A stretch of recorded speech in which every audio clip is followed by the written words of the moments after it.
Hi guys! It's almost springtime. The snow is going away. That's so exciting. I personally just do so much better in the sun. Seasonal depression. But yeah, I'm so excited for spring. It's April 2nd. Spring is chugging along, coming in hot. Today's video was actually inspired by a conversation that I had last night with an old friend from high school. I think it's been probably 2 or 3 years since we've actually spoken. And in high school, I was not very kind to her, and I'm going to be flat out about that. I think who I was in high school is very different than who I am now. And I was not gracious towards her. We just kind of clashed in all our beliefs. So I want to apologize first and foremost. If you're watching, I hope you forgive me. I certainly don't hold any grudges against you, and I'm glad we could have a constructive conversation. I'm actually very excited for today's video. I'm going to talk about my opinions in my faith. For those of you who don't know, I recently graduated, class of 2020, and I ended up taking a gap year. I was supposed to attend college in the fall, but of course COVID happened and everything was online. So I just decided to defer my acceptance for a year. So I will be an incoming freshman at Whitworth University this coming year. In high school, I was very private about my faith. I didn't speak on it much, and the times that I did, I found that I was met with a lot of negativity and a lot of discouraging comments and opinions from others. So I just kind of decided to shut up about it. Now, looking back, I wish I had spoken up about it. I think I would have found a lot more connection through people that I now am a lot closer with because of God. I really do think I was one of those Christians who just went to church, said they were Christian, didn't completely fully believe what I was saying and didn't really study what I was speaking. And a lot of that did have to do with my age. My family stopped going to church, and I'll get into that later. The relationship that I was in, the people that I surrounded myself with, and looking back, I am thankful that I went through that experience because now I know what it feels like to really be active with my religion. And it's a really cool feeling. So I'm going to be talking about Christian stereotypes. I think anybody who is a Christian, is outspoken about it, has probably been forced into one of these stereotypes. A lot of people don't actually bother to look into the meaning behind some of these things or to understand our point of view, or honestly even ask. I've been told by so many people, and I've lost a lot of friends because of my faith, and people just assume these things about me that are completely untrue, and they assume these things about Christianity that are completely false. They're given the impression by somebody who does not have a Christian heart about what Jesus is like and what Christianity is like, and it is completely false. I, for one, feel responsible as a Christian to kind of clear the air and lift the veil on some of these things. Let's get into it. First, coffee, because I just talked a whole lot. Okay, I had to make notes. I just thought I'd make bullet points and whatnot, because this is a long video. The first topic I'm going to cover is modesty. This one is actually really interesting. There is a huge range. It's like a spectrum. There's people that are completely cover up head to toe, don't show your ankles, don't show your shoulders, your neck, anything.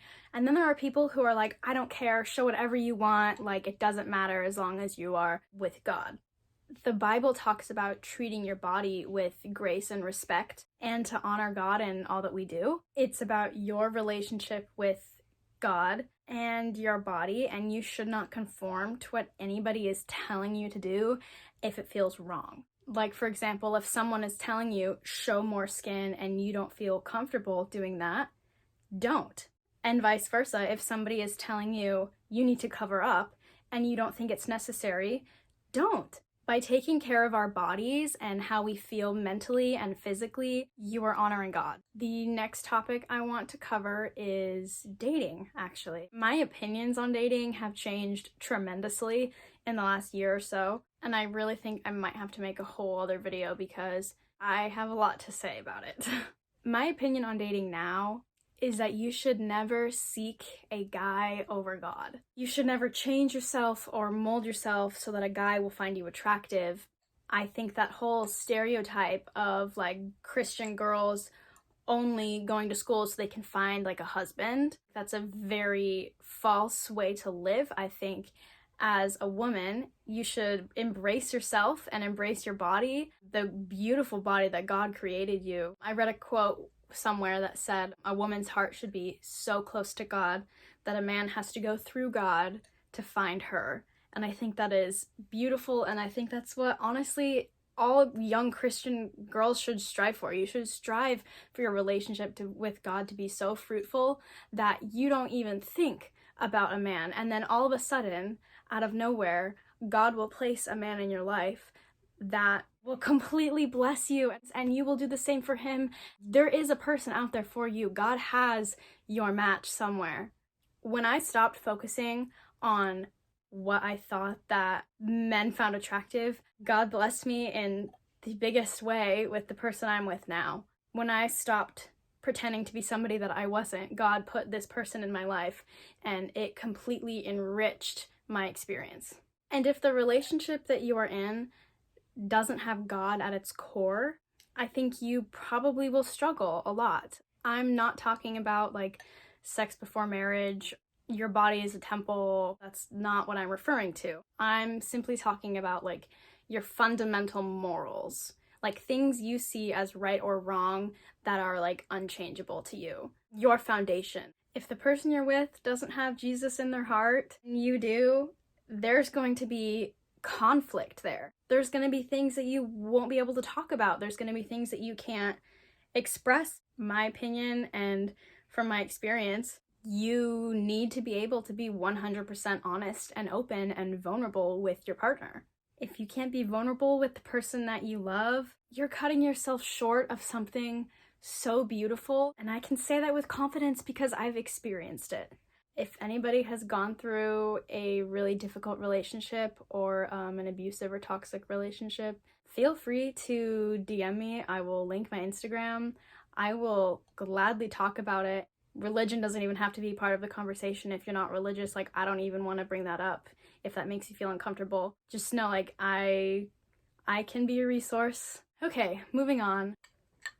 So I'm going to talk on something that is pretty controversial, I think, in the Christian community, and it's a point of contention that I think needs to be spoken about. I want to talk about the LGBTQ community, the gay community. First and foremost, I want to clear up that if you are gay, that does not mean that you can't love Jesus, because Christ loves you. He created you the way you are. It does not matter. Your sexuality should not come as a barrier between you and God. It should not act as a barrier between you and God. You should not feel like you cannot reach out to God and feel his presence because you are gay. The reason that my family stopped going to church is because the church that we went to decided to rule that people of the LGBTQ community were not allowed to be members of the church. And I think that is completely wrong. Everyone and anyone should have access to Jesus if they want it. Anybody should have access to worship and to praise and to feel the fellowship of other people who believe the same as you. When you walk into a service and the energy is just so high because everyone is so full of love for God, that is something that I think everyone should be able to feel, regardless of who you are. You are perfect, you are beautiful, you are loved the way you are. Jesus loves everyone. And that is something that I live by. That is something that I will argue and stand firm on. And you can have the same opinion, you can have a different opinion. It doesn't matter to me. I will express love to you anyway. I mean, people that I'm very close with, like, we don't agree on this. God loves you all the same. It should not matter. You're not God. It's not our place to judge. You're not the one dating them. I don't see why you would feel strongly to tell them that what they're doing is not okay. And a lot of Christians disagree with me, and that's totally fine. I personally am able to have a conversation with somebody and disagree on morals and still be friendly with them and be civil and be kind. I simply feel the need to start conversations about this kind of thing because I would feel let down by myself if I didn't. Breathe. I'm talking so much that I'm getting like winded. Ugh. This is scary. I don't really like talking about my opinions because it just like it starts conflict and I don't like conflict. I really hate conflict. Anyway, it's all fine. It's okay. All is well. I do kind of want to touch on the phrase like being prayed for.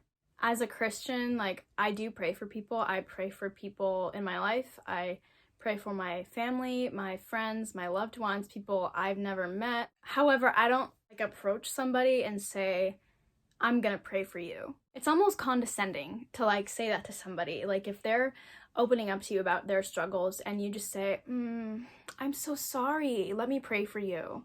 It feels insincere to me personally. It makes me feel just icky. And that's just a personal preference. If you have a different feeling towards that, that's fine. I'm happy that you can receive prayer from everybody. Like if I'm not close with somebody, I won't even say anything. I'll just pray for them because your relationship with God should be between you and God. But if I'm close to somebody, I might approach them in a way that is very gentle.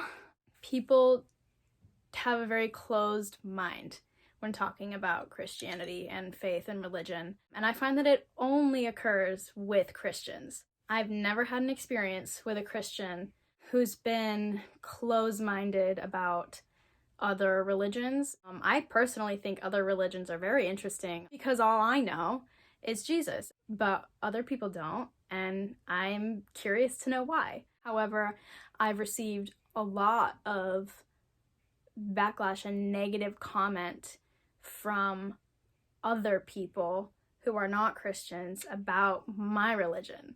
And I think it's disheartening because there's just this constant stigma that's placed around Christians and around Christianity that we are homophobic and racist and horrible judgmental people. And in my experience, I've only encountered the opposite. Like, yes, you will see people talking about Jesus in the wrong way, and you will see people pressing their radical Christian beliefs. They don't have a heart of God. They are not spreading the love of Christ. They are making money off of this show that they're putting on under the veil of Christianity. It just projects this image that is not accurate, and it makes me really sad because all it does is turn people away from God and away from Jesus and away from this love that you can't explain to somebody unless they have felt it. And I pray for those people. Another topic I'm going to talk about is going to church.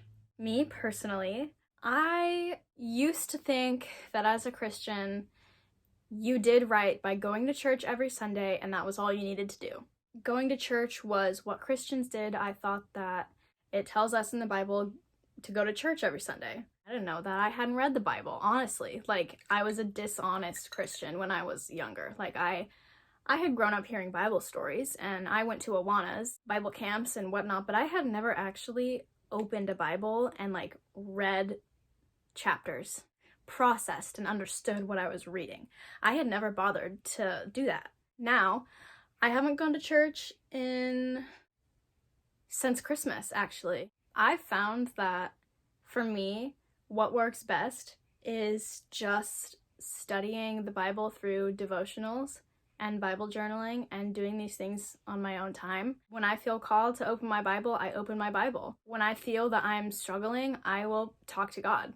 I have been working really hard this year on trusting His timing. And as a person with anxiety and depression, that's a struggle for me. You don't have to go to church to be a good, faithful Christian. You don't have to go to church to worship God. I find that I feel closest to God when I'm in my car, driving home from somewhere, listening to worship music. Through music, that is when I feel closest to God. And that's part of the reason why I'm pursuing it. I'm called to spread the word of Jesus through music, to invoke emotions into people's hearts through music. God gave me this beautiful gift of song for a reason, and I would be cutting myself short if I didn't pursue it. I want to encourage other Christians to stand up for your faith. Don't just sit in a corner and let people talk about your religion in this way. The whole reason that my conversation started last night with this person was because they posted something about a recent event concerning Lil Nas X and the whole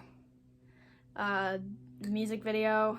They posted something that honestly was inaccurate, and I felt the need to slide up and say something about it. And from there, we started a really interesting conversation about our differences in views and opinions, and she ended up referencing some Bible verses, and they were taken out of context. And so I asked her if I could please educate her and tell her kind of what these verses meant, because as we know, not everything in the Bible should be taken literally. It turned into a really, really great conversation. I think exposure to Christianity and to God in a correct way is the best thing that anybody can be doing. When it's done in a negative way or taken out of context, I think that our perspective becomes very warped, and we kind of have to oversee that and know, like, these people are just uneducated. They don't know, like, what this verse means. People tend to cherry pick from the Bible certain things that they don't actually know about. Like, they're not educated on the verses, they're not educated on the background or the meaning of the chapter. And obviously I'm not an expert. I've only been doing this for how long, like a year? This has taken a bird trail, I apologize. If you want to see a video of my devotionals and the things that I use to help me study the Bible, let me know and I can make a whole other video on that. I think that would be a great video. I'd love to give anybody access to the resources that I have, and I have a lot of good things to say about these, so if you would like to hear more, let me know. Okay, that's it for today's video. Thank you so much for watching, and I hope you enjoy the content I am producing. Give it a like or a thumbs up to let me know. Subscribe if you'd like to see more. I hope this kind of helped to shed some light on a couple different topics. There's a ton more topics I could talk about if that would interest you and hearing my perspective on some of those topics.